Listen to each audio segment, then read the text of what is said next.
private company na yan, like Prime Water, Nawasa, or whatsoever, Maynilad, gumagamit din sila ng iba't ibang water treatment. And bago ibigay sa'yo yan, i-chlorinate nila, walang bacteria and whatsoever. Pero, nandun pa rin po yung mga minerals sa water. Ang treatment po na gamit nila, filtration. Some of the Maynilad, ang gamit nila is coagulation. Iba-iba kasing method yan eh. Yung iba namang water treatment, may mga filter sila na malaki, and then may binabackwash din sila and whatsoever. Yes, actually, pwede mo inumin. Kaya lang, ikaw ba inumin kang tubig ng lasang swimming pool? Yung chlorine, di ba? Of course, ma'am, hindi ka mamamatay sa chlorine, hindi ka magkakasakit sa chlorine. Pero unti-unti mong pinapatay yung sarili mo kasi cancerous ang chlorine. Pag inom mo pa lang, di ba, makaka-survive ka. But still, syempre, yung chlorine hindi yan dinesign para i-intake mo sa katawan. But again, you can drink it. O yun lang naman yan. For me, it's not safe. Not unless ipalab mo. Anumang tubig na walang E. coli, walang bacteria, walang contamination, may minerals, pwede mo inumin yan. Safe drinking water yon.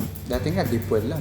Deep well, inom, di ba? Walang pipigil sa'yo. Kaya lang, yun yung may mga element kasi na unti-unti mong pinapatay yung sarili mo na hindi mo namamalayan. Ano ba ang cause kapag umiinom ka ng water na may arsenic? Di ba yung mga balat natin, apektado yan. Yung cadmium naman, anong epekto yan? Pag iniinom mo over the years, lumiliit yung buto mo kasi ina-absorb ng element na yan. Pag inom mo, patay ka, hindi. Dahan-dahan.